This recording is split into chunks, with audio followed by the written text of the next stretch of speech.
अपने जन्मदिन पर मायावती ने की बड़ी घोषणा। अकेले चुनाव लड़ने की तैयारी में मायावती। लोकसभा चुनाव को लेकर भी बोली मायावती। अखिलेश यादव को बता दिया गिरगिट। बहुजन समाज पार्टी की प्रमुख मायावती ने सोमवार को अपने जन्मदिन पर एक बड़ा ऐलान कर दिया। उन्होंने लोकसभा चुनाव को अकेले दम पर लड़ने की घोषणा की। बीएसपी का हाथी न तो इंडिया गठबंधन के साथ और न ही एनडीए के पास। यही नहीं, मायावती के निशाने पर समाजवादी पार्टी के प्रमुख अखिलेश यादव भी रहे।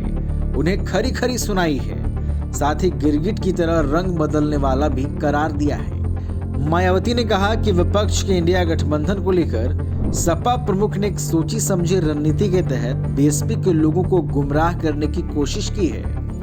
कुछ ही घंटों के अंदर बीएसपी प्रमुख के प्रति गिरगिट की तरह अपना रंग बदला है।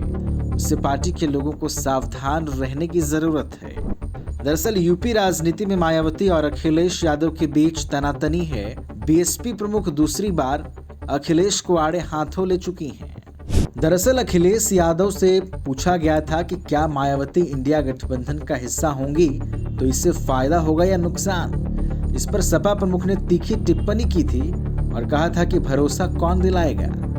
अखिलेश की इसी बात पर मायावती की तीखी प्रतिक्रिया सामने आई थी। उन्होंने सपा प्रमुख को अपने गिरेबान में झांकने की नसीहत दे दी थी। साथ ही साथ मायावती ने कहा था कि अखिलेश यादव का दामन बीजेपी को बढ़ा रहे और उससे मेलजोल के मामले में दागदार रहा है। उन्होंने अखिलेश पर आरोप लगाया था कि उनकी सरकारें दलित विरोधी रही हैं।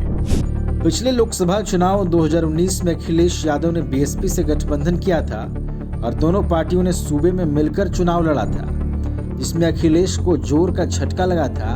उनकी पार्टी को मात्र 5 सीटें ही हासिल हो सकी थी, जबकि मायावती 10 सीटें जीतने में कामयाब हो गई थी। उनकी पार्टी मजबूत हुई। चुनाव बाद जिस बात का अंदाजा लगाया जा रहा था वही हुआ। अखिलेश यादव और मायावती के बीच खटास पनप गई और गठबंधन टूट गया और दोनों के रास्ते अलग अलग हो गए। इसके बाद साल 2022 में यूपी विधानसभा के चुनाव हुए, जिसमें दोनों पार्टियां एक दूसरे की धुर विरोधी थीं।